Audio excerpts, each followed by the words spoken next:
Oh, hi, we're in the next part. It's this phone. I hate that I have to keep on adjusting light that day every time I come here because it's just like starts off default very bright. Anyway, whatever. Right. So please go check out the previous part prior to this in order to figure out where we're at, gauge your bearings, and so therefore carry on. Previous parts, like there's quite a few of them, right?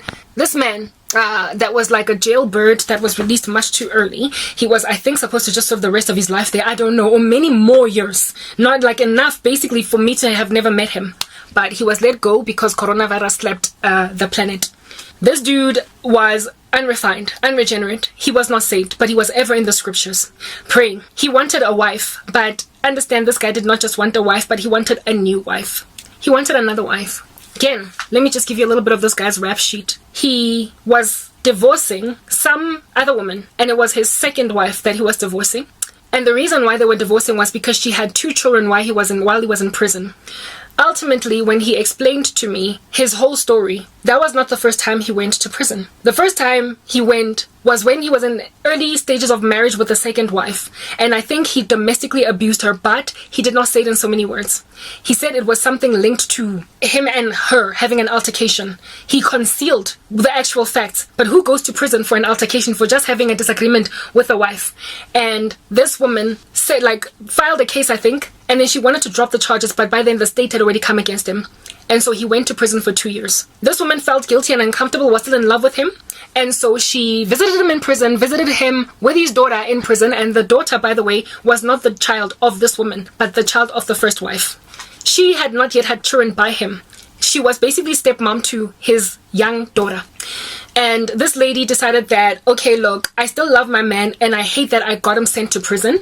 And so they reconciled and decided to get over themselves. So she waited 2 years and he came back home. She waited 2 years. Now he was restored to family. He had his daughter and this woman. It was now time for him to start a family with, I guess, his second wife. Men in the world don't respect the Bible. However, he called himself a Christian. Mind you, this woman was not a professing Christian, did not believe in his faith, was not an example at all in the family. But so he got unequally married, unequally yoked, even though professing Christianity.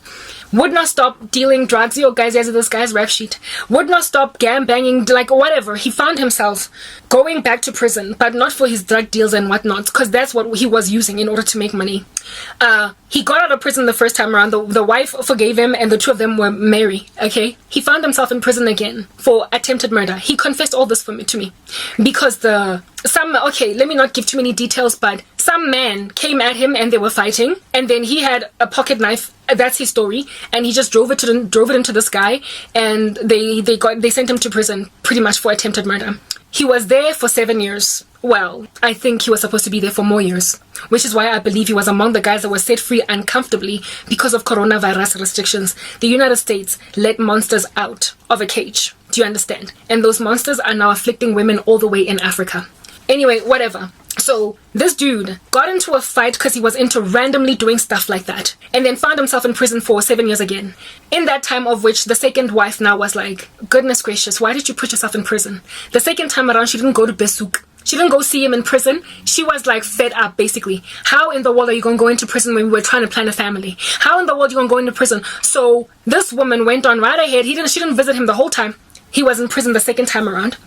And she went on right ahead and had 2 children. And according to him, by 2 different baby daddies. Because I believe this guy's sentence was something along the lines of 20 to 25. And she was like, I am not about to let my womb age and me never bear any kids. Because I told you, though, the kid of this guy was not hers biologically. It was a stepchild. And she wanted her own children. So she was like, must I wait 25 years for my husband? My battery is on 10%. Oh my goodness. Okay. I am just so frustrated with everything that's happening right now. Let me speak and then charge this phone and then be back, right?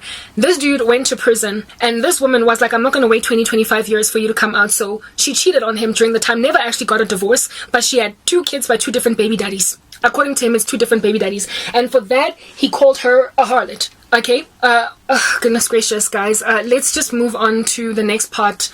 I've got a cat all up in my grill, and on top of that, I have to charge my phone. So, let's just move on.